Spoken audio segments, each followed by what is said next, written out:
تعجیل ظہور حضرت قائم آل محمد علیہ السلام کے لیے بآواز بلند صلوات۔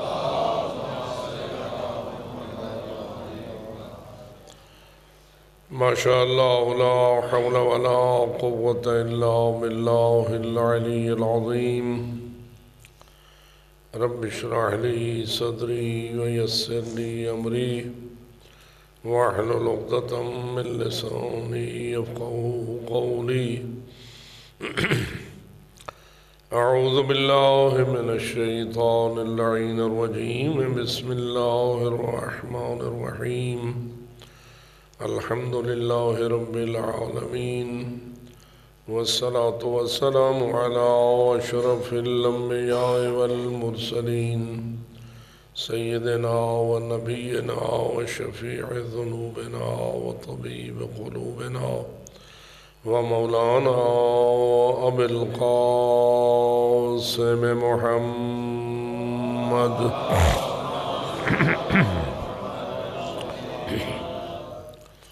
والصلاة والسلام على أهل بيته الطيبين الطاهرين المعصومين الغر الميامين المنتجبين المكرمين الذين قال الله تعالى في حقهم إنما يريد الله ليذهب عنكم الرجس أهل البيت ويطهركم تطهيرا۔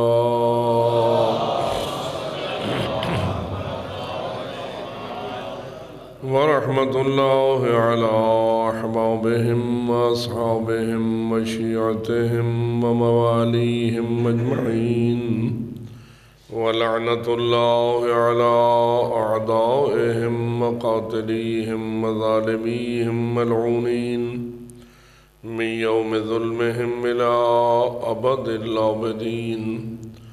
أما بعد، فقال الله تبارك وتعالى في كتابه المبين وخطابه المتين، بسم الله الرحمن الرحيم: لقد أرسلنا رسلنا بالبينات وأنزلنا معهم الكتاب والميزان ليقوم الناس بالقسط۔ الصلوات۔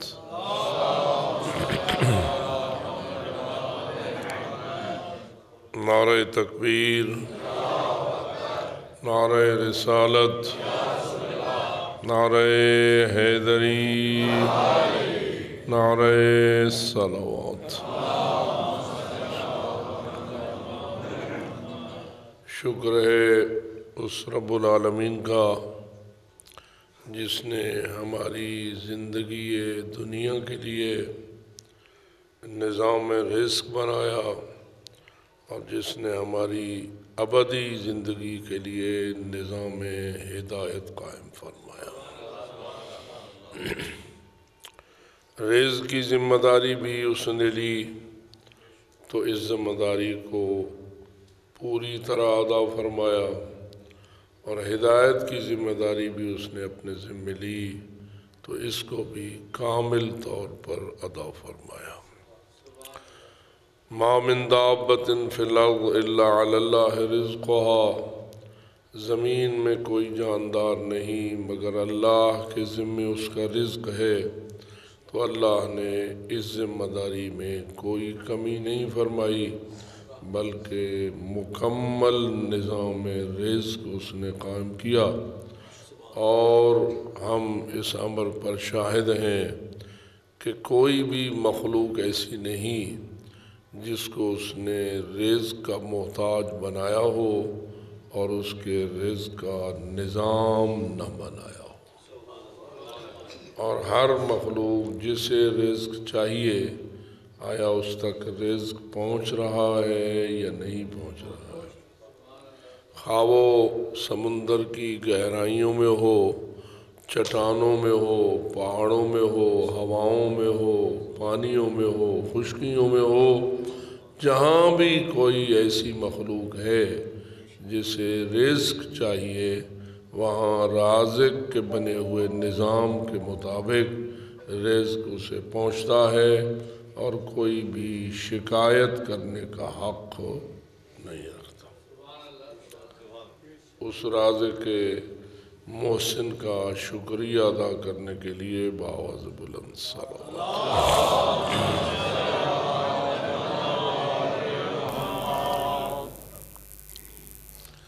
لیکن اس رب العزت کی نگاہ میں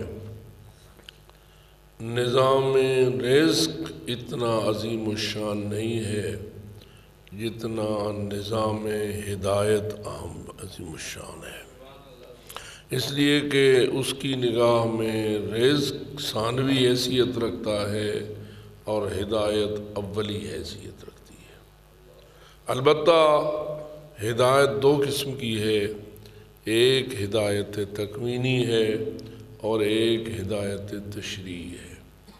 تکوینی ہدایت وہ ہے کہ اس کی بناوٹ ہی میں، اس کی ساخت میں، اس کے نظام میں اللہ نے اس کے لیے ایک ہدایت کا سسٹم رکھ دیا ہے اور وہ اس سسٹم کے مطابق ہدایت پاتا ہے اور اپنے نتیجے تک پہنچتا ہے، جیسا کہ آپ ہر پودے میں دیکھ رہے ہیں، ہر درخت میں دیکھ رہے ہیں، ہر چیز میں دیکھ رہے ہیں کہ اس کے لیے اللہ نے اس کو اپنے نتیجے اور ثمرے تک پہنچانے کے لیے ایک سسٹم اس کے اندر رکھا ہوا ہے، اور اس کو اس نے کہا ہے کہ اس نے اس کو خلق بھی کیا ہے اور اس کے لیے ایک سسٹم نتیجے تک پہنچنے کا بھی اس نے بنایا ہے، اور اس کے مطابق ہر چیز وجود پا رہی ہے اور اپنے نتیجے تک پہنچ رہی ہے۔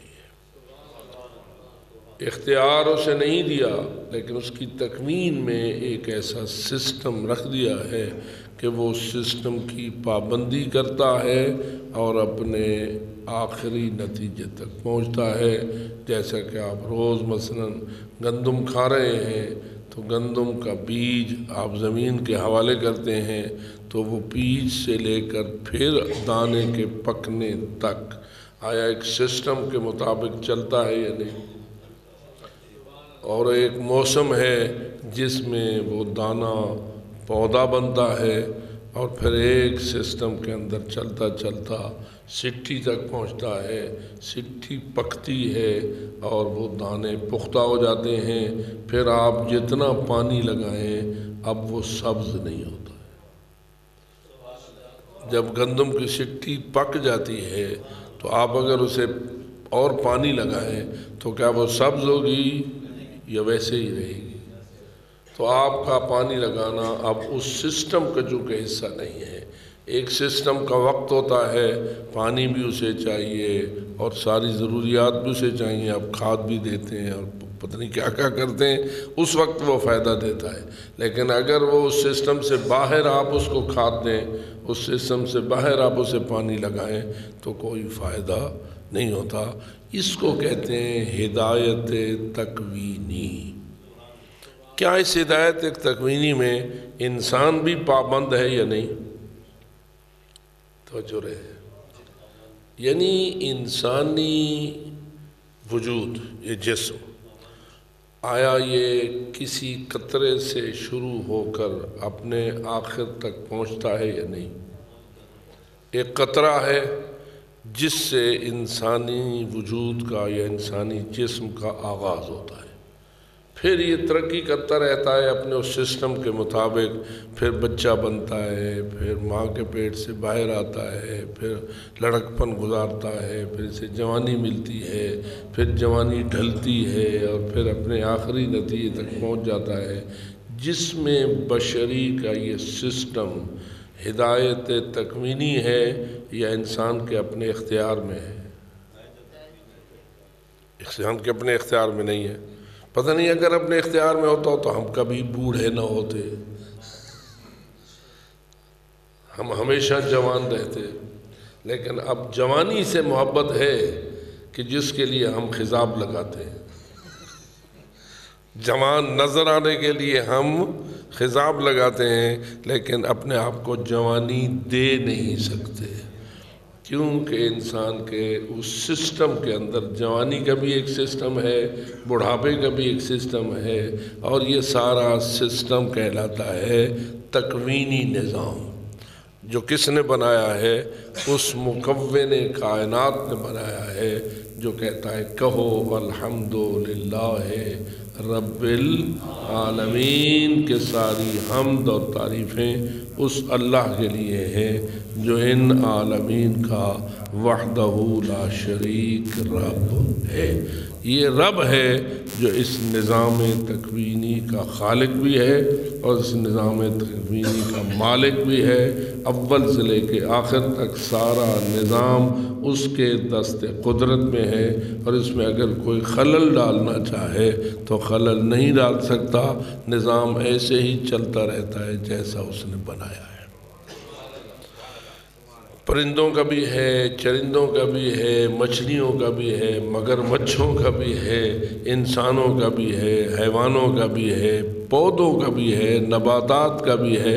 ہر چیز کا ایک سسٹم ہے، جس سسٹم کو سمجھنے کا نام سائنس ہے۔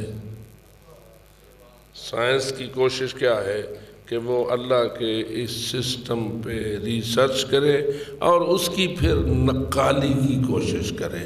نقالی تو اسے مل جاتی ہے، لیکن اصلی راز زندگی کا آج تک انسان سائنسدان کو نہیں ملا اور شاید نہ ملے گا، اس لیے کہ زندگی کس کی مخلوق ہے؟ خلق الموت والحیات۔ زندگی کا خالق کون ہے؟ اللہ ہے۔ وہ زندگی کا ایسا نظام اس نے بنایا ہے، اس کا راز ایسا سخت ہے کہ ابھی تک سائنسدان زندگی کا راز حاصل کرنے میں کامیاب نہیں ہو سکا۔ بآواز بلند صلوات۔ یہ ہم اسے کہتے ہیں ہدایت تکوینی، جو مکون کائنات نے کائنات کے ہر سسٹم میں رکھ دی ہے۔ جیسی جیسی چیزیں بنائی ہیں ان کا ایک سسٹم بنایا ہے، اور اس سسٹم کے مطابق اس سسٹم کو چلا رہا ہے۔ چلانے والا کون ہے؟ جی، رب العالمین۔ اب اگر کوئی دعویٰ کرتا ہے انا ربکم الاعلی، میں تمہارا سب سے اونچا رب ہوں، تو اپنے طور پر تو وہ یہ کہنا چاہتا ہے کہ سارے سسٹم کا چلانے والا میں ہوں۔ ٹھیک ہے، تمہاری زندگیوں کا بھی خالق میں ہوں، تمہاری موتوں کا خالق بھی میں ہوں، تمہارے پودوں کا خالق بھی میں ہوں، تمہارے حیوانوں کا خالق بھی میں ہوں، تمہارے چرندوں پرندوں کا خالق بھی میں ہوں۔ یہ کہہ رہا تھا کون؟ فرعون کہہ رہا تھا انا ربکم الاعلی۔ ربکم الاعلی سمجھ گئے نا آپ، کہ اس نظام کا سب سے بڑا بنانے اور چلانے والا میں ہوں۔ یہ کون کہہ رہا تھا؟ فرعون۔ جھوٹ کہہ رہا تھا یا سچ؟ جھوٹ۔ اس کے جھوٹ کا پردہ چاک ہونا چاہیے تھا، تو اللہ نے کہا پھر اگر تو بڑا رب اعلیٰ ہے تو اپنا بیٹا بنا، کوئی اپنی اولاد بنا لی اس نے؟ نہیں۔ اللہ نے اسی ہی سسٹم کو اس طرح بنایا کہ اس کی گود میں اس کے دشمن کو پلوایا۔ فرعون کا دشمن کون تھا؟ موسیٰ۔ موسیٰ کس کی گود میں پہنچا؟ فرعون کی گود میں۔ کیسے فرعون اس کو پالنے پر آمادہ ہو گیا؟ اس لیے کہ اپنا بیٹا تھا نہیں، اور جس کا بیٹا نہ ہو وہ بڑا پیاسا ہوتا ہے بیٹے کا۔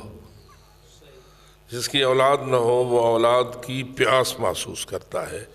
یہ پیاس کون پیدا کرتا ہے؟ جو حقیقی رب ہے۔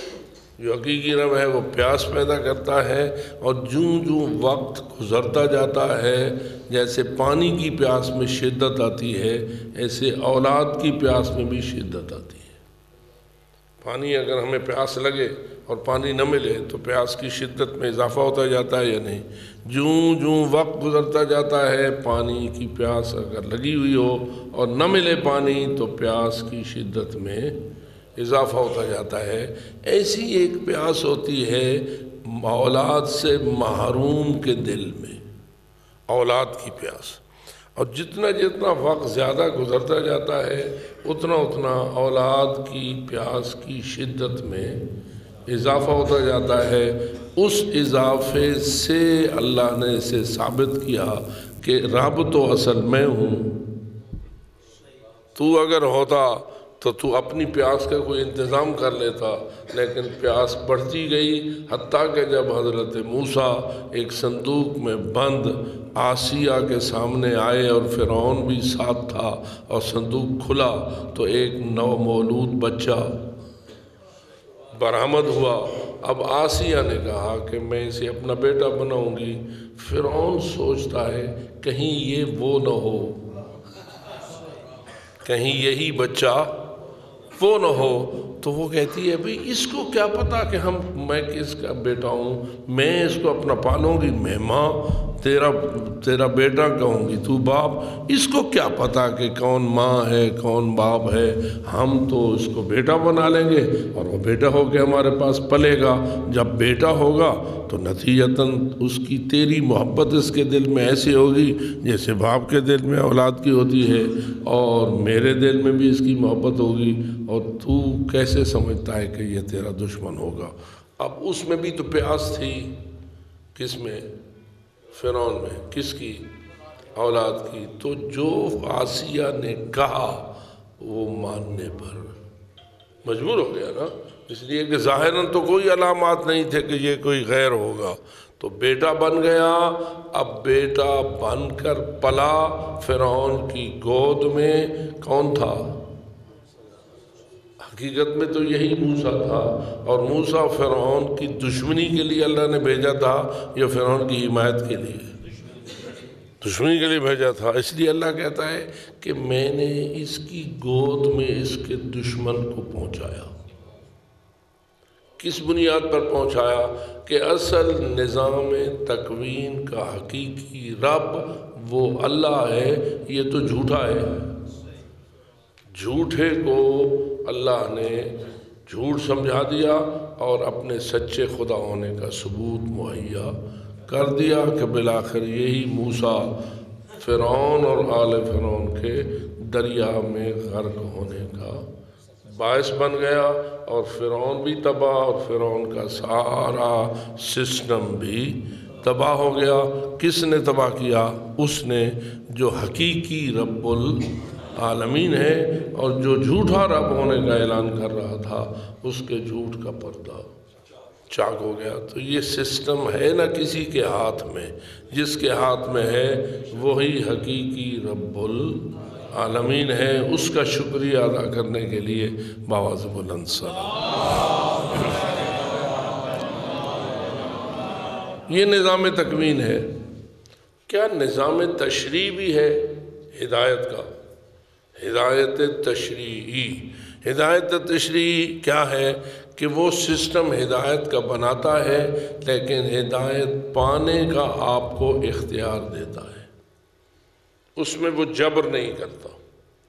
وہ اپنے رسول بھیجتا ہے، وہ اپنے نبی بھیجتا ہے، وہ اپنے پیغمبر بھیجتا ہے، آپ کو ہدایت کی دعوت دیتا ہے، ہدایت کا پیغام پہنچاتا ہے، ان کو کہتا ہے تم جاؤ میرے طرف سے ہادی بن کے پیغام پہنچاؤ اور ان کو بتاؤ، تم اگر مان لو گے تو ہدایت پاؤ گے، نہیں مانو گے تو بے ہدایت مر جاؤ گے، لیکن میں تمہیں مجبور نہیں کرتا، جیسا کہ میں نے ہدایت تکوینی میں ہر شے کو مجبور کر دیا ہے، ہدایت تشریعی میں اختیار بحال رکھوں گا اور مجبور نہیں کروں گا، جو چاہے گا مان لے گا، اما شاکرن و اما کفورا ہدیناہ النجدین، ہم دونوں راستے بتا دیں گے، حق یہ ہے باطل یہ ہے، آگے تمہاری مرضی، مانو گے تو شکور بن جاؤ گے، نہیں مانو گے تو کافر بن جاؤ گے۔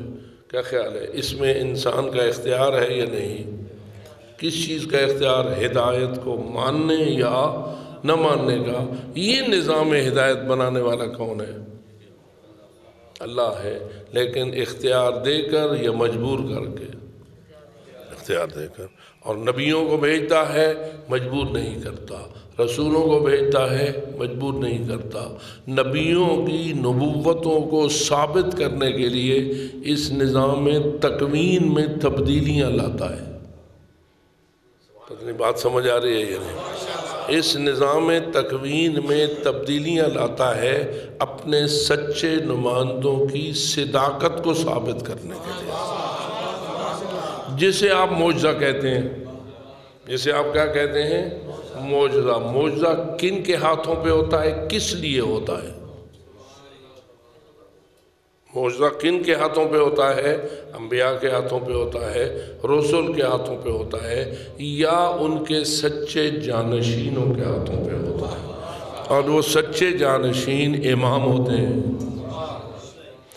جو حقیقی جانشین ہوتے ہیں وہ امامت کے منصب پر فائز ہوتے ہیں، اور یہ سسٹم اللہ نے آخری رسول کے لیے بنایا ہے کہ جب میں اپنا آخری رسول بھیجوں گا تو میں آخری کو تو آخری بناؤں گا نا، بعد ہدایت کا وہ آخری علم بردار ہوگا، اس کے بعد میں اپنی نبوت کا دروازہ بند کر دوں گا، رسالت کا دروازہ بند کر دوں گا، لیکن ہدایت چلے گی۔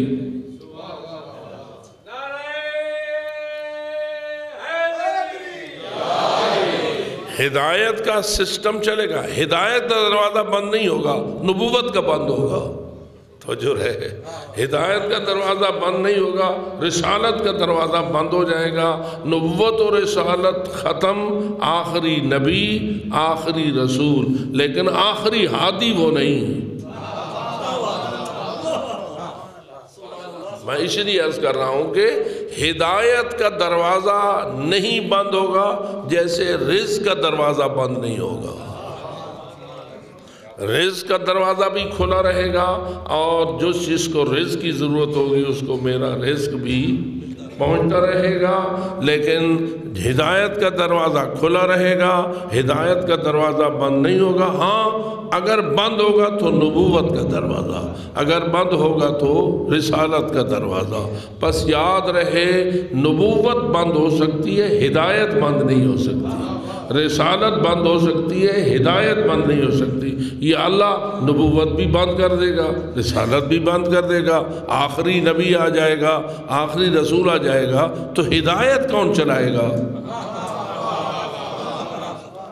ہدایت کا دروازہ کون کھولا رہے گا؟ اور کیسے یہ ہدایت کا سسٹم چلے گا؟ تو یا علی انت منی بمنزلت ہارون من موسیٰ الا انہو لا نبی بعدی۔ یعنی نبوت بند ہو جائے گی، ہدایت بند نہیں ہوگی۔ بھئی نبوت جو بند ہو جائے گی تو ہادی کون ہوگا؟ انی جاعلوکا للناس اماما وکذالک جعلناہم ائمۃ یہدون بامرنا۔ ہمارے پاس ایک اور منصب بھی موجود ہے جس کا نام امامت ہے۔ تو جو ہو رہی ہے اللہ کے پاس جو سسٹم ہے، سسٹم اس میں تنہا نبوت ہی ہوتی ہے، رسالت ہی تک بات محدود ہوتی ہے، یا ہادی ایسا بھی ہو سکتا ہے جو نبی نہ ہو، رسول نہ ہو، ہادی ہو۔ تو جو ہو رہی ہے نبی بھی نہ ہو، رسول بھی نہ ہو، لیکن ہادی ہو، معصوم ہو، امام ہو۔ اور یہ وہ نظریہ ہے جو نظریہ ہمیں شیعہ بناتا ہے۔ تو جو رہی ہے اب یہ امامت کا نظریہ شیعہ کا ہے، اور اسی لیے شیعہ اپنے آپ کو امامیہ کہتے ہیں۔ کیا کہتے ہیں؟ امامیہ اثنا عشریہ۔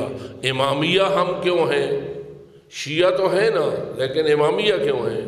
اس لیے کہ ہم امامت کو ہدایت کا وسیلہ مانتے ہیں، ہم امامت کو کہ منکر نہیں، ہم امامت کو اپنے دین کی بنیاد مانتے ہیں۔ لیکن بعد از رسول کا دروازہ، رسالت کا دروازہ بند، نبوت کا دروازہ بند، لیکن امامت کا دروازہ بند نہیں ہے۔ بلکہ یوں کہہ سکتا ہوں کہ اللہ نے امامت کی بنیاد پر نبوت کا دروازہ بند کیا۔ امامت چلتی رہی، نبوت ختم، رسالت اب ختم، امامت ہے، کیونکہ امامت وہی کام کرے گی جو نبوت کرتی رہی ہے، امامت وہی فریضہ انجام دے گی جو رسالت انجام دیتی رہی ہے۔ فرق کیا ہے؟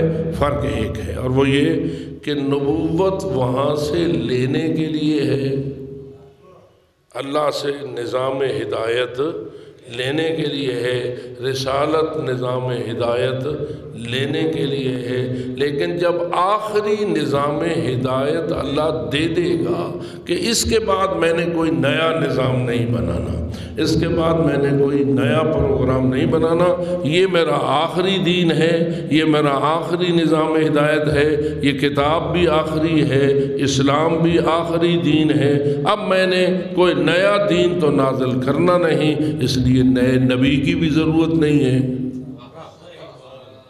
توجہ ہو رہی ہے؟ نئے نبی کی ضرورت بھی نہیں ہے، نئے رسول کی ضرورت بھی نہیں ہے۔ کیوں؟ کہ امام موجود ہے جو نبی کے سارے علم کا وارث ہے، جو رسول کے سارے علم کا وارث ہے، نظام کو کامل جانتا ہے، نظام کو مکمل طور پر جانتا بھی ہے، اور اس نظام کو چلانے میں بھی کامل ہے، اس نظام کو آگے بڑھانے اور چلانے میں بھی کوئی کمی نہیں رکھتا، بالکل اتنا ہی کامل ہے جتنا نظام چلانے میں رسول کامل ہے۔ پتہ نہیں بات سمجھ آ رہی ہے یا نہیں؟ نظام فقط لینا ہے یا چلانا بھی ہے؟ ایک ہے اللہ سے وہ نظام لینا، اور ایک ہے اس نظام کو چلانا۔ اور یہ جو امام ہوتا ہے اس کو نبی ہونے کی ضرورت نہیں ہے، رسول ہونے کی ضرورت نہیں ہے، کیونکہ نبوت اور رسالت تھی ادھر سے لینے کے لیے، امامت ہے اسی نظام کی حفاظت کے لیے اور اسی نظام کو آگے چلانے کے لیے۔ اب نیا نظام آنا نہیں کہ نبوت ہو، نیا نظام آنا نہیں کہ رسالت ہو، لیکن وہ نظام چلانا ہے یا نہیں؟ چلانا ہے۔ اس نظام کا 100% عالم ہونا چاہیے یا 50%؟ جی 100% عالم ہوگا تو صحیح چلائے گا نا، ادھورا مدھورا ہوگا تو ادھورا مدھورا چلائے گا۔ تو اللہ نے امامت کو 100% اس علم کا وارث بنایا ہے جس علم کی اس نظام ہدایت کو چلانے کے لیے ضرورت ہے۔ تو جو ہو رہی ہے، نظام ہدایت کو چلانے کے لیے ضرورت ہے کہ وہ 100% آگاہ ہو، 100% عالم ہو، یعنی جتنا علم رسول کا ہو اتنا ہی علم امام کا ہو۔ اس لیے رسول فرماتے ہیں انا مدینۃ العلم وعلی بابہا، میں علم کا شہر، علی اس کا دروازہ۔ من اراد العلم فلیات من الباب، جسے میرا علم چاہیے وہ دروازے کا گدا کر بنے آئے، دروازے سے پوچھے، دروازے سے گدا کرے، دروازے پہ صدا کرے، وہ سب کچھ ملے گا جو میں دینے والا ہوں۔ جس نظام ہدایت کا میں وارث ہوں، میں عالم ہوں، میں آگاہ ہوں، اللہ نے جتنا اس نظام کو چلانے کے لیے مجھے علم دیا ہے وہ میں سارا علی کو دے رہا ہوں۔ اس لیے ہمارا عقیدہ کیا ہے؟ علم پیغمبر کے کتنے فیصد کے وارث تھے؟ علی؟ جی نہیں، 90% کافی ہے۔ توجہ ہو رہی ہے؟ یہ 99% کافی ہے، لیکن ایسا نہیں کیا اللہ نے۔ اللہ فرماتا ہے کہ میں نے جتنا اپنے نظام کا علم اپنے رسول کو دیا ہے وہ سارا رسول نے آگے اپنے وارث کو دے دیا ہے۔ لہذا جو بھی اللہ کے رسول کے علم کے بارے میں سوال ہوگا تم آؤ کرو، کسی سوال میں جو اس کا سچا جانشین ہے وہ عاجز نہیں ہوگا، یہ نہیں کہے گا لولا علی۔ بابا سے بلند صلوات۔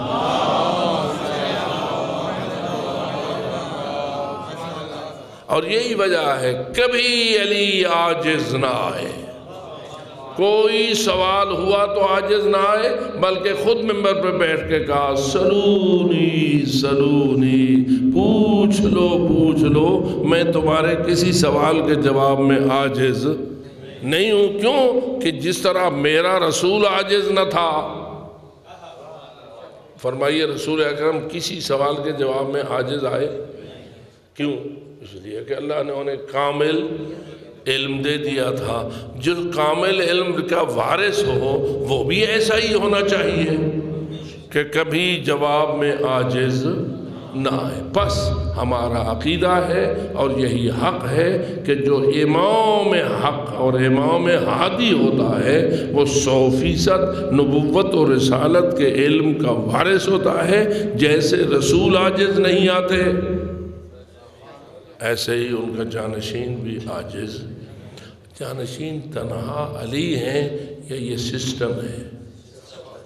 جی، من کن تو مولا ہو فہذا علی مولا میں تنہا علی مراد ہے یا علی کے سارے وارث بھی مولا ہیں؟ یہ بات سمجھنے کی ہے۔ شیعہ بیچارے بھی ہذا علی مولا پہ رک جاتے ہیں، سمجھتے ہیں تنہا علی کے نام کا اعلان ہے، لیکن حقیقت یہ ہے تنہا علی کے نام کا اعلان نہیں، ہر علی کے نام کا اعلان ہے۔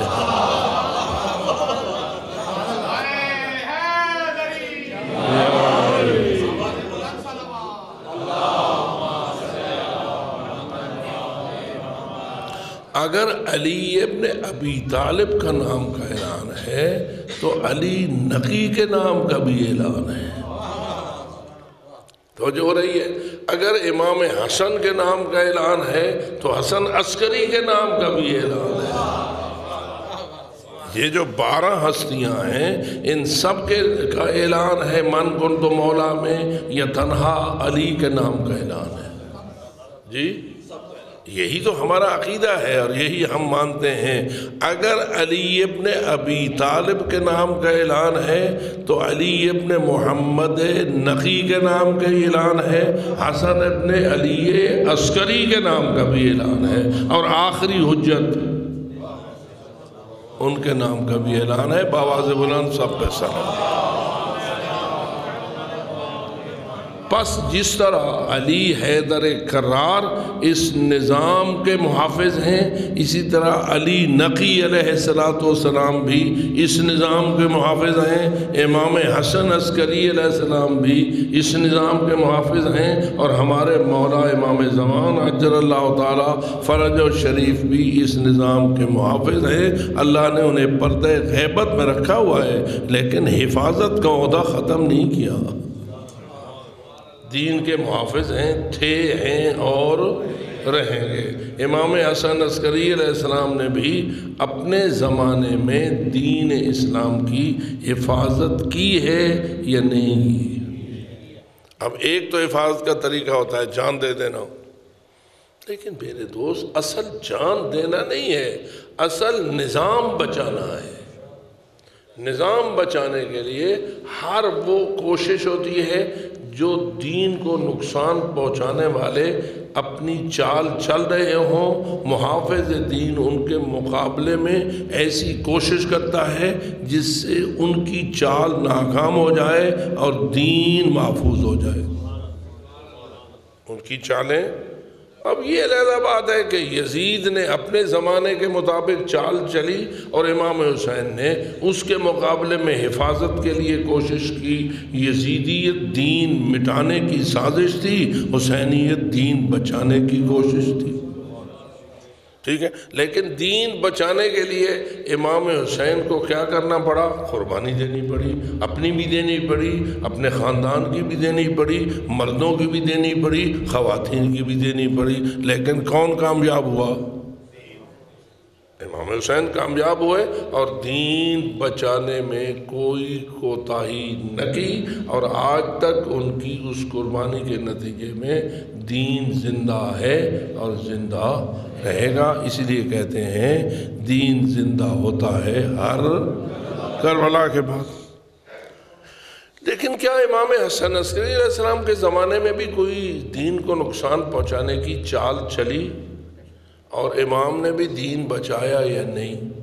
امام حسن عسکری علیہ السلام نے تو اصل تو ہوتا ہے دین کو بدلنے سے بچانا، دین کی تبدیلیوں سے بچانا دین کو۔ کیا بنی امیہ ہوں یا بنی عباس، سارے ہی دین کے خلاف چالیں چلتے رہے اور ان کے سائے تلے بھی لوگ رہے کہ چلتے رہے، اور دین کو یہ پاکیزہ خاندان جو یطہرکم تطہیرا کا مالک ہے وہ بچاتا رہا، یا بس بیٹھ کے آرام سے تماشا دیکھتا رہا؟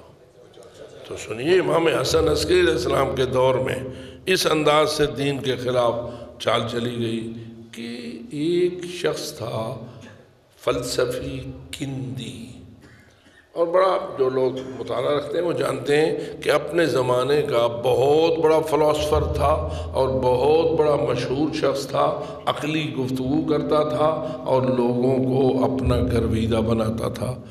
ایسا کندی ایک کتاب لکھنا شروع کرتا ہے تضادات قرآن پر۔ اسحاق کندی کس پر کتاب لکھتا ہے؟ تضادات قرآن، یعنی قرآن کی فلانی آیت کے متضاد ہیں، اور قرآن کا فلانا فرمان فلانے فرمان الہی کے متضاد ہیں۔ اب بتائیے، اللہ کے کلام میں تضاد ہونا چاہیے یا نہیں ہونا چاہیے؟ ایک عقل مند کی گفتگو میں بھی تضاد نہیں ہونا چاہیے۔ اگر کسی کی گفتگو میں تضاد آ جائے تو وہ بڑا عقل مند ثابت ہوگا یا نادان ثابت ہوگا؟ بھئی صبح میں ایک بات کروں وہ متضاد ہو میری شام والی بات کے، شام والی بات میری متضاد ہو صبح والی بات کے، اور آپ کے سامنے میرے دونوں ویڈیوز آ جائیں اور تم سنو اور کہو کہ یہ بات کیا کر رہا ہے اور وہ کیا کر رہا ہے، یہ تو اس کے خلاف بات ہے جو اس نے صبح کی تھی، اب یہ تقریر اس تقریر کے مخالف ہے اور وہ تقریر اس تقریر کے مخالف ہے، تو آپ مجھے نادان سمجھیں گے یا دانا سمجھیں گے؟ آپ میری گرفت کریں گے اور کہیں گے یہ کیسا بڑا مولانا بنا ہوا ہے اور یہ کیسا علامہ بنا ہوا ہے، صبح کچھ کہتا ہے شام کچھ کہتا ہے، اور بات میں تضاد ہے اور اس تضاد کی کوئی حل نہیں ہے، تو نتیجہ کیا نکلے گا؟ آپ مجھے بے وقوف کہیں گے، نادان کہیں گے، اور وہ کلام اللہ کا، کلام کس کا ہو؟ اللہ کا۔ تو کیا اللہ کے کلام میں تضاد ہونا چاہیے یا نہیں ہونا چاہیے؟ اور اگر کوئی ثابت کرے کہ اس میں تضاد ہے تو کیا پھر اللہ کا کلام ہوا؟ پھر یہی کہہ دیا جائے گا یہ کلام اللہ کا کلام نہیں ہے، پس نتیجہ یہ نکلے گا کہ قرآن اللہ کا کلام نہیں ہے۔ معمولی بات ہوئی، جو ثابت کر گزرے کہ اللہ کا کلام نہیں قرآن، کیوں کہ اس میں تضاد پایا جاتا ہے۔ اب ایک شخص ہے لکھتا ہے کتاب تضادات قرآن پر، تو یعنی وہ کیا ثابت کرنا چاہتا ہے؟ کہ قرآن اللہ کا کلام نہیں ہے، اور جب قرآن کے بارے میں یہ ثابت ہو جائے کہ اللہ کا کلام نہیں تو دین گیا یا رہا؟ جب قرآن کی قرآنیت ختم ہو گئی، قرآن کا کلام اللہ ہونا ختم ہو گیا اور قرآن کا کلام اللہ ہونا ثابت ہو گیا کہ وہ اللہ کا کلام نہیں، کہ تضادات پر مشتمل ہے، تو گیا نا دین اسلام، تو گیا دھڑام سے گر گئی اس کی عمارت ہی۔ پھر سارے آپ اذانیں دیتے رہو اور اقامتیں کہتے رہو اور نمازیں پڑھتے رہو، آپ کے دین کا ککھ نہ بچا، اس لیے کہ جو بنیاد تھا قرآن وہ ثابت ہو گیا کہ وہ اللہ کا کلام ہی نہیں ہے۔ تو کتنی بڑی چال تھی جو اسحاق کندی چل رہا تھا اللہ کے قرآن کے بارے میں، اور نتیجہ یہ ہے کہ اللہ کا رسول بھی جھوٹا اور نبی بھی جھوٹا، بنیاد بن گئی نا ایسی۔ اب حفاظت کون کرے؟ اسی کے لیے امامت چاہیے، بات سمجھ آ رہی ہے؟ اسی کے لیے امامت چاہیے کہ اگر کوئی اٹھے اور قرآن کے بارے میں اس قسم کی چال چلے تو امام کا فریضہ کیا ہے؟ کہ وہ اس چال کو ناکام کرے اور قرآن کی حقانیت اور کلام اللہ ہونے کو مکمل طور پر بچائے اور ثابت کرے کہ یہ بندہ جھوٹا ہے، قرآن سچا ہے۔ یہ بندہ جو چال چل رہا ہے یہ چال غلط ہے، قرآن محفوظ ہے۔ یہ کام کس نے کرنا ہے؟ وقت کے، اور وقت کا امام اس زمانے کا امام حسن عسکری علیہ السلام ہے۔ جس زمانے میں اسحاق کندی یہ تضادات قرآن پر کتاب لکھنا شروع کر رہا ہے تو یہ کون ہے؟ وقت کے امام حسن عسکری علیہ السلام، امام عسکری۔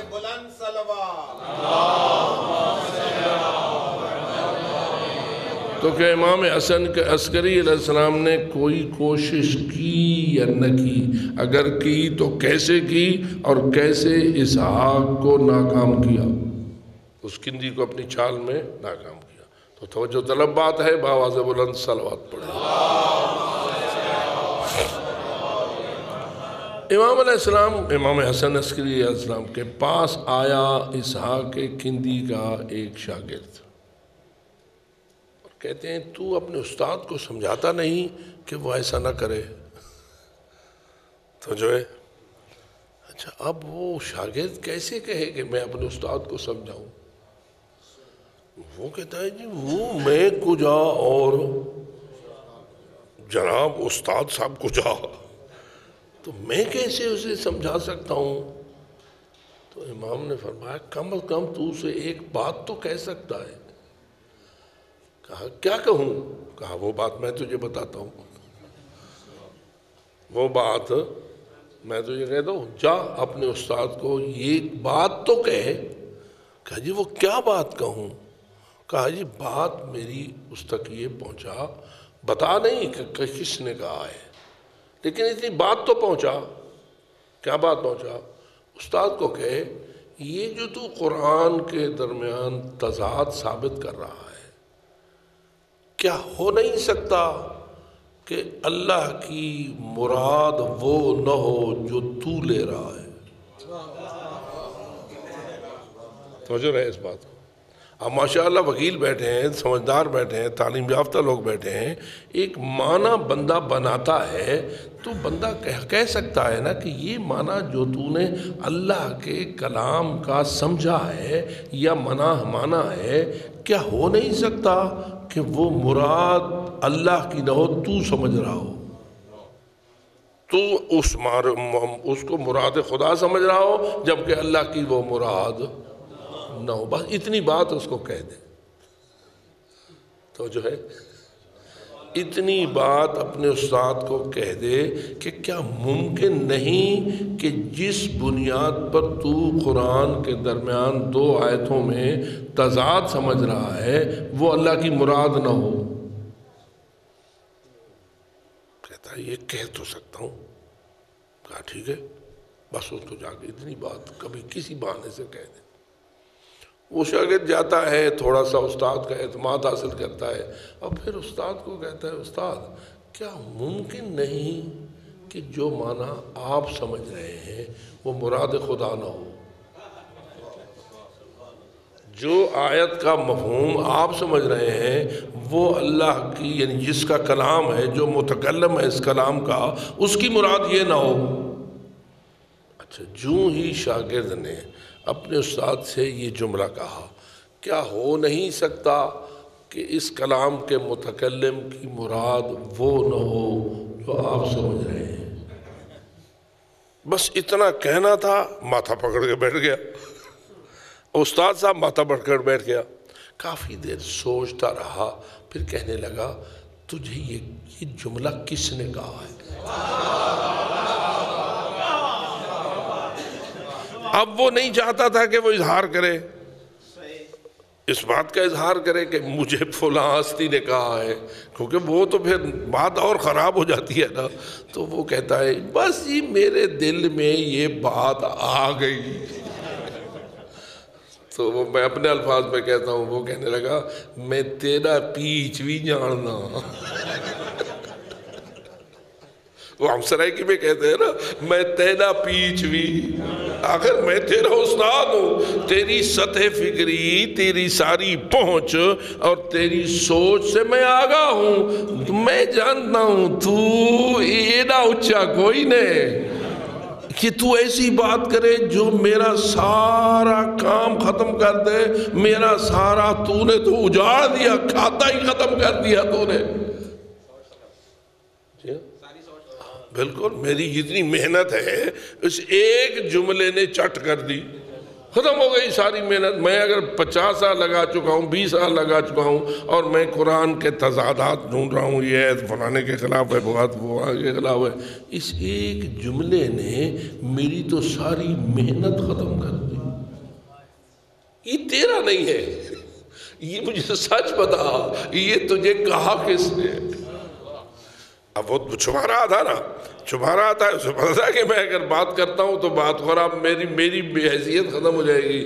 کہتا ہے نہیں، میں تے کوئی جاننا تے تیرا پیچھ جاننا، یہ بات تیری نہیں۔ سچ بتا، یہ بات، یہ جملہ تجھے کہا کس نے ہے کہ جس جملے نے میرا سارا کام ختم کر دیا، ختم ہو گیا میں سب کچھ، جتنی محنت میں نے کی تھی وہ اجاڑا ہو ختم ہو گئی۔ اب وہ کہتا ہے سچ پوچھتے ہو نا تو یہ بات مجھے امام حسن عسکری علیہ السلام،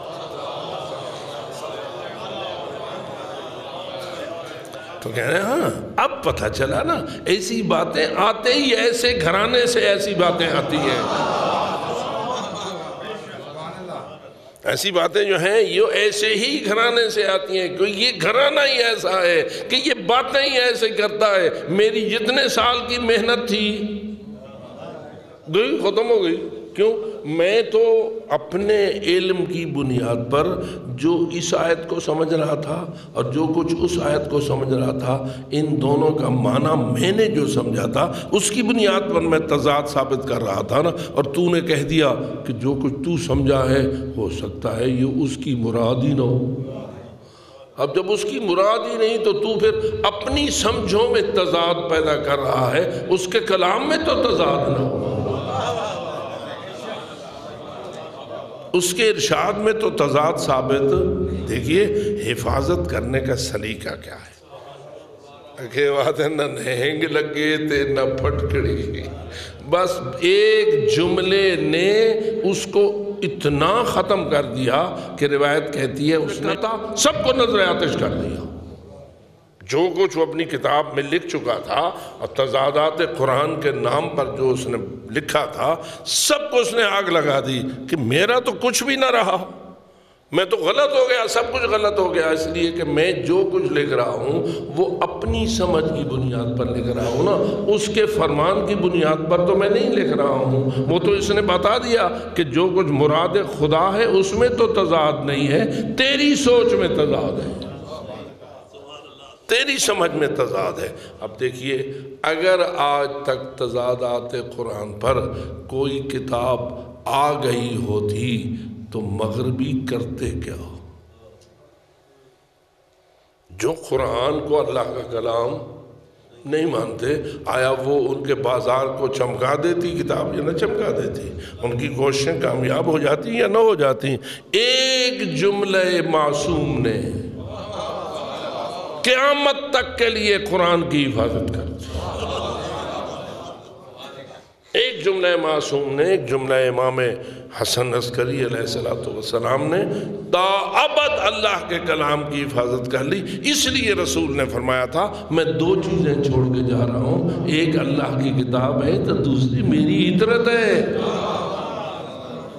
یعنی میری اہل البیت اور عطرت جانتی ہے کہ قرآن کا اصل مراد الہی کیا ہے اور متکلم کی اصل مراد کیا ہے، اور نتیجہ یہ نکلا کہ اس طریقے سے حفاظت ہوتی ہے دین کی، اور کی ہے معصوم نے۔ یہ نہیں ہے کہ ہر بات تلوار سے چلتی ہے اور ہر بات تیر و تفنگ سے چلتی ہے، علم ہے جو قرآن کو بچاتا ہے، علم ہے جو اللہ کی کتاب کی حفاظت کرتا ہے، یہ دین کی حفاظت کرتا ہے کہ قرآن چونکہ دین اسلام کی بنیاد ہے، اگر قرآن محفوظ رہا تو دین محفوظ رہا، قرآن چٹ ہو گیا تو دین چٹ ہو گیا۔ تو معلوم ہوا کہ ائمہ نے اپنے اپنے زمانے میں اللہ کے دین کی اس انداز سے حفاظت کی ہے جو انداز اس زمانے میں دین کی حفاظت کے لیے چاہیے تھا، اور کی حضرت امام حسن علیہ السلام نے۔ تو اس لیے میں نے آپ کو عرض کیا کہ امام حسن عسکری علیہ السلام نے بہت بڑی بات کی، اور وہ بنیادی بات کی کہ جس بنیادی بات نے دشمن کی چال کو ختم کر دیا۔ اب میں پوچھتا ہوں آپ سے، کیا ایسے امام کی عزت کی گئی؟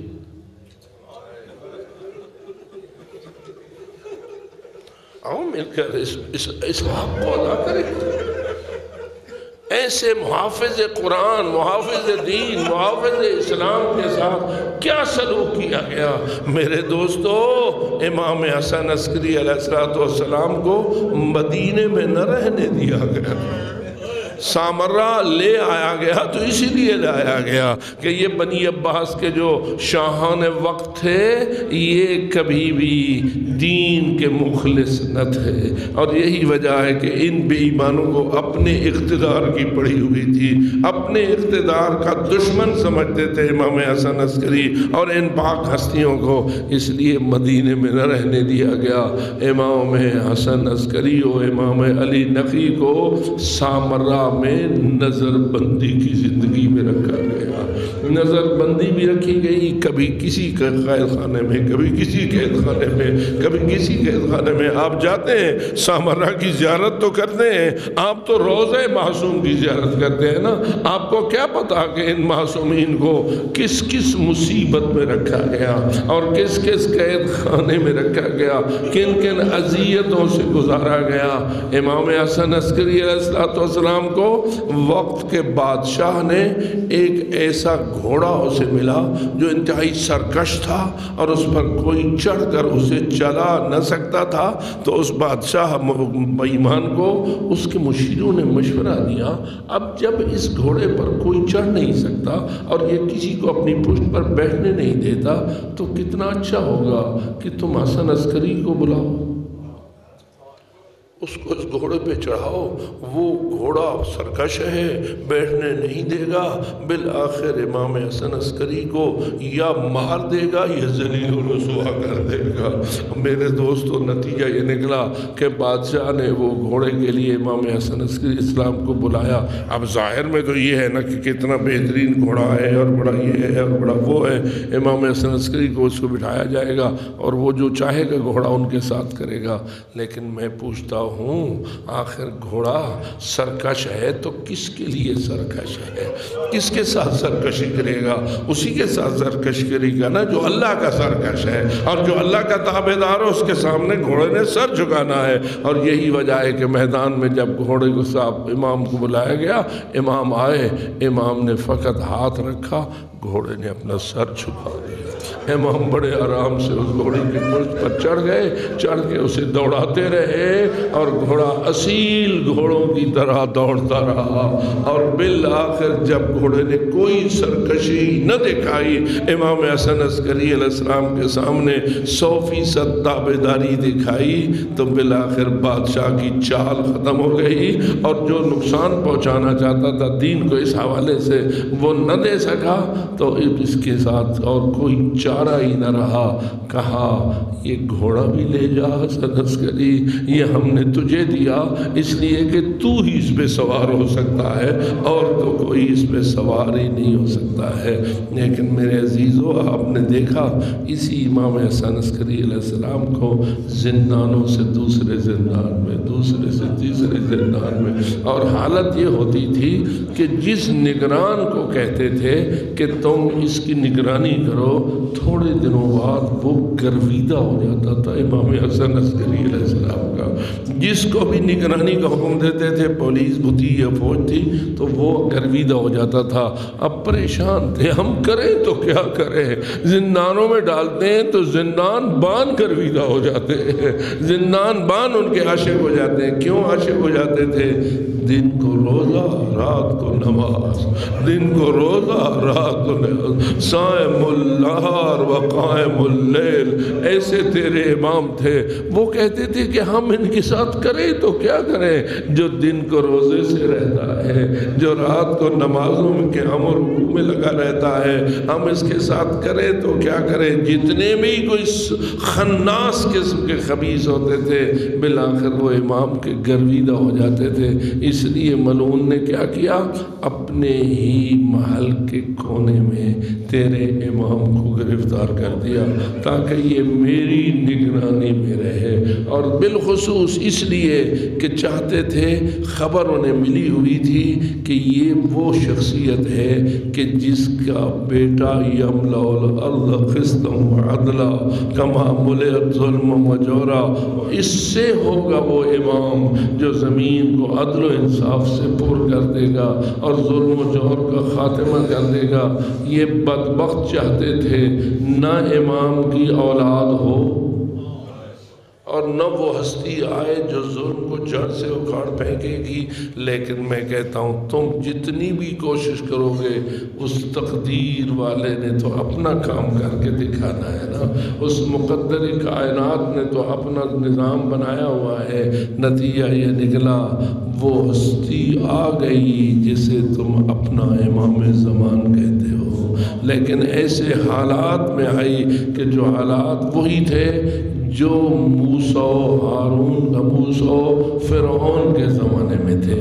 جیسے فرعون نہیں چاہتا تھا کہ موسیٰ آئے، ایسے ہی یہ بنی عباس بھی یہ چاہتے تھے، نہیں چاہتے تھے کہ آخری مولا آئے، لیکن جس طرح فرعون کے نہ چاہنے کے باوجود حضرت موسیٰ آئے، ایسے ہی امام زمان کے بارے میں وہ تو نہیں چاہتے تھے کہ وہ آئیں، لیکن وہ آئے، لیکن آئے ایسے حالات میں کہ پابندیاں تھیں اور چاہتے تھے کہ کوئی بیٹا پیدا نہ ہو، لیکن اللہ نے بھیج دیا اس کو جو آنے والا تھا، ان کے علم میں نہ آیا۔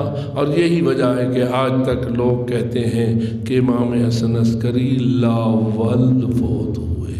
امام حسن عسکری ان کی تاریخوں میں کیا ہے کہ وہ لا ولد فوت ہوئے، لیکن آپ کی تاریخ میں کیا ہے کہ اللہ نے اس چاند کو بھیج دیا تھا کہ جس نے زمین کو عدل و انصاف سے پر کرنا تھا، اور آج تک وہ ہستی اس فریضے کو انجام دے رہی ہے۔ لیکن میں آپ سے پوچھتا ہوں، ذرا اس باپ کے دل سے تو پوچھئے نا کہ جو اپنے چاند کو ظاہر نہیں کر سکتا ہے، جو اپنے فرزند کو ظاہر نہیں کر سکتا ہے اور غائب رکھنے پر مجبور ہے۔ اور یہی وجہ ہے میرے عزیز دوستو، روایت کہتی ہے جب زہر ملا حضرت امام حسن عسکری علیہ السلام کو اور امام کی طبیعت ناساز ہونے لگی، تو ان بدبختوں نے ان کی نگرانی بڑھا دی تاکہ کوئی لوگوں کو معلوم ہو کہ اس کی تو کوئی اولاد نہیں ہے، کہ جس اولاد کا تذکرہ ہوتا۔ نتیجہ یہ نکلا کہ امام علیہ السلام زہر سے متاثر ہوئے اور لوگ کہا مجھے پانی دو۔ اب نتیجہ کیا نکلا کہ پانی لے آئے، امام کے ہاتھ کانپ رہے تھے اور پانی پینے پر حضرت قادر نہ تھے، اور وہ پانی زمین پر گر گیا۔ تھوڑی دیر بعد امام نے اپنے غلام کو کہا اس کمرے میں جاؤ، وہاں ایک چھوٹا سا بچہ ہے، اس کو میرے پاس بلا لاؤ۔ ابو الادیان کہتا ہے میں جو اس کمرے میں گیا تو دیکھا کہ ایک شہزادہ ہے جو سجدے میں پڑا ہے، ایک شہزادہ ہے جو سجدے میں پڑا ہوا ہے اور اللہ کی توحید کا رہا ہے۔ اب آپ اندازہ کیجئے اس سجدہ گزار کہا جاتا ہے تیرے بابا تجھے بلا رہے ہیں۔ یہ سجدہ گزار سجدے سے خالی ہوتا ہے، چھوٹا سا بچہ ہے، باہر نکلتا ہے، پانی ہاتھ میں تامتا ہے، اپنے بابا کو پانی پیش کرتا ہے تو وہ پانی امام حسن عسکری علیہ السلام پی لیتے ہیں، اور امام علیہ السلام اس پانی کو پلا کے پھر اندر چلے جاتے ہیں۔ تھوڑی دیر بعد امام حسن عسکری علیہ السلام کی روح پرواز کرتی ہے۔ اب میں پوچھتا ہوں، بتاؤ ایسے ماحول میں جنازہ کیسے ہوگا، غسل کیسے ہوگا، کفن کیسے ہوگا، دفن کیسے ہوگا؟ تو اب حقیقت یہی ہے کہ معاملہ دو شکل اختیار کرتا ہے، ایک باطنی ایک ظاہری۔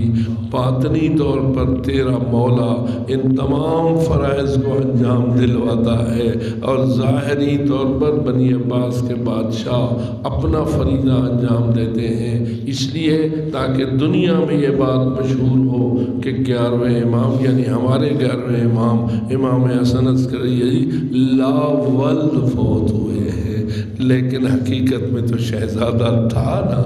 اور اسی لیے روایت یہ ملتی ہے کہ جب حضرت کا بھائی آپ کا جنازہ پڑھانے کے لیے آگے بڑھا تو اندر سے ایک شہزادہ نکلا، کہنے لگا چچا ہٹ جائیے، یہ جنازہ پڑھانا میرا حق ہے، میرا حق ہے۔ نتیجہ یہ نکلا کہ جنازہ امام زمان نے اپنے بابا کا پڑھایا، انہیں پیچھے ہٹایا، جنازہ پڑھایا، اور اس کے بعد پھر پردہ غیبت میں چلے گئے۔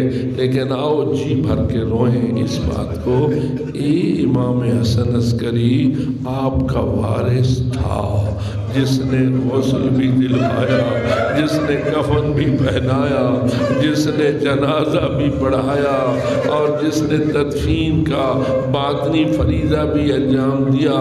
لیکن آؤ نہ جی بھر کر روئیں، چلے کربلا اور ہائے کربلا والے مولا، آپ کا بیٹا ہمارا چوتھا امام، اس پر کیا حال؟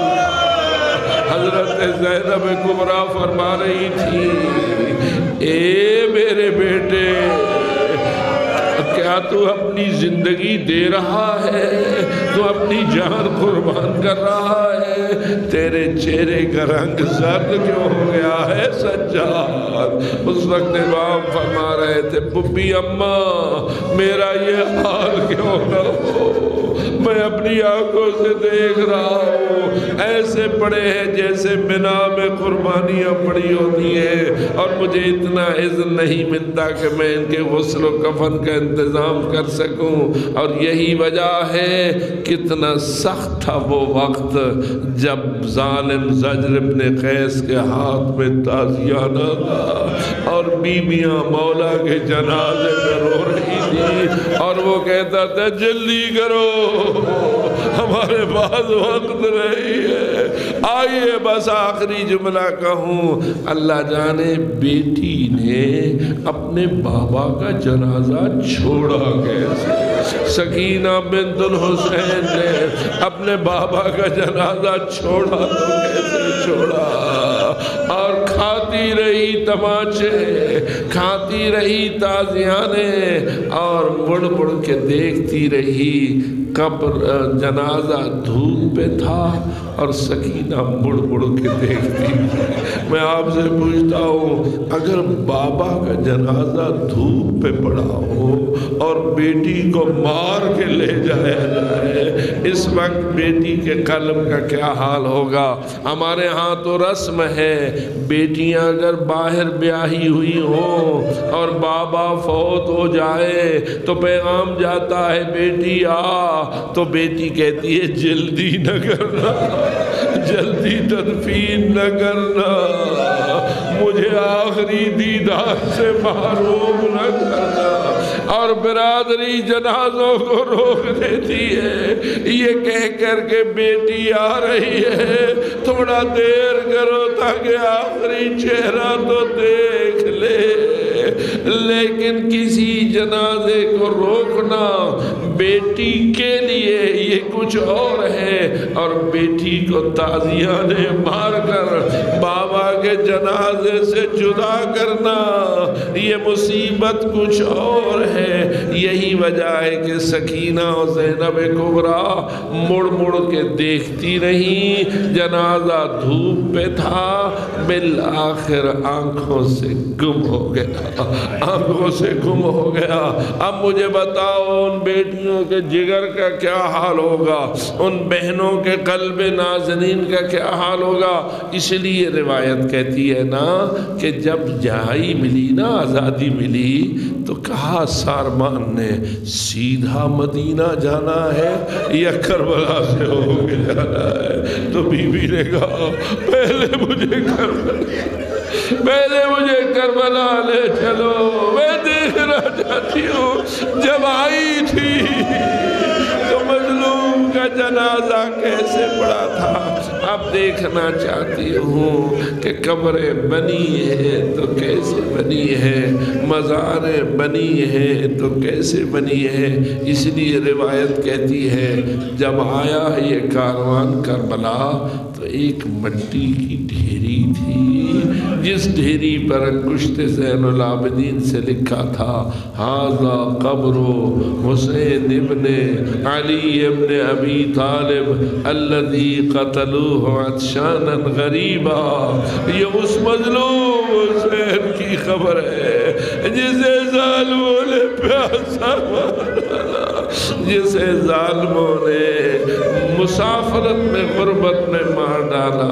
تو عزادارو یہ درد ہے سید سجاد کا کہ بابا پیاسا مارا، بابا غربت میں مارا گیا۔ یہی وجہ ہے نا جب کسی قصاب کے ہاتھ میں گوشت بند کو دیکھتے اور اس کے ہاتھ میں چھری دیکھتے تو کہتے کیا ذبح کرنے جا رہے ہو؟ کہتا ہاں۔ تو کہتا کیا جانتے ہو آداب ذبح کیا ہے؟ تو وہ کہتا ہاں مولا، ہم کسی جانور کو اس وقت تک ذبح نہیں کرتے جب تک اسے پانی نہ پلا لیں۔ تو امام کا رخ کربلا کی طرف ہو جا، فرماتے ہائے بابا، ہائے میرے بابا، یہاں تو جانوروں کو بھی پیاسا ذبح نہیں کیا جاتا، ہائے دریا کے کنارے میرے بابا تجھے پیاسا ذبح کر دیا گیا۔ اس لیے لکھا ھذا قبر حسین ابن علی ابن ابی طالب الذی قتلوہ عطشانا غریبا۔ اور یہی وجہ ہے کہ مولا کے اشعار میں ہے نا شیعتی ماہن شریف دو معاذ بالفضگرونی، او میرے شیعو جویٹے ماری میرا، تو مجھ مظلوم کی پیاس کو نہ بھلانا، مجھ مظلوم کی پیاس کو یاد کرنا۔ اور ایک جملے میں یہ بھی کہا نا کہ یاد کرنا کیف استسقی لطفلی فابوا ان یرحمونی، میں کیسے اپنے علی اصغر کے لیے پانی کا ایک گھونٹ مانگتا رہا اور مجھے پانی کا ایک گھونٹ بھی نہ دیا گیا، بلکہ علی اصغر کے گلو کو تیر کا پانی پلایا گیا۔ الا لعنت اللہ علی القوم الظالمین وسیعلم الذین ظلموا ای منقلب ینقلبون۔ خدا اللہ ہم پر اپنی رحمتیں اور برکتیں نازل فرما، ہماری اس ادنی عبادت کو اپنی بارگاہ میں قبول و منظور فرما، آمدن صاحباً کوئی غلطی ہوئی ہو معاف فرما۔ خدا اللہ ہمارے بزرگان کو معاف فرما، ان بزرگان تک یہ ثواب ہدیہ فرما جو زندگی میں انہوں نے نیکیاں کی، قبول و منظور فرما، ان کی عزاداریوں کو قبول و منظور فرما۔ اس ایوان و حسین میں جتنی بھی عزاداری ہوتی ہے قبول و منظور فرما۔ جن بزرگان نے اس کی بنیادیں رکھی ہیں خدا انہیں اجر و ثواب میں اس سے وافر عطا فرما، ہماری اس ادنی کوشش کو قبول و منظور فرما، ہمارے صغیرہ اور کبیرہ گناہوں کو معاف فرما، ہماری توبہ کو قبول و منظور فرما۔ توبہ کی قبولیت کے بغیر ہمیں موت عطا نہ فرما، موت دے تو اسی وقت دے جب ہماری توبہ قبول ہو چکی ہو۔ ہمارے تمام مرحومین کو مغفرت سے سرفراز فرما، ان کو جوار معصومین میں مقام عظیم نصیب فرما۔ خداوندہ ہم سارے ہمارے سارے صغیرہ اور کبیرہ گناہ معاف فرما، شر شیطان سے محفوظ فرما، شر دشمنان سے محفوظ فرما، ہم پر رحمتیں اور برکتیں دنیا میں بھی نازل فرما اور آخرت میں بھی نازل فرما، ہمارے مولا کے ظہور میں تعجیل فرما اور ہمیں ان کے سچے غلاموں میں شمار فرما۔ اللہم ربنا تقبل منا انکا انت السمیع العلیم، اللہم اغفر لنا ورحمنا وتب علینا انکا انت التواب الرحیم، اللہم انا نسألک زیادة فی العلم وبرکة فی الرزق وصحة فی الجسم وطولا فی العمر ونورا فی القلب وتوبة قبل الموت وراحة عند الموت ومغفرة بعد الموت وعفوا عند الحساب ونجاة من النار ودخولا في الجنة برحمتك يا أرحم الراحمين۔ قبولیت کے لیے بآواز بلند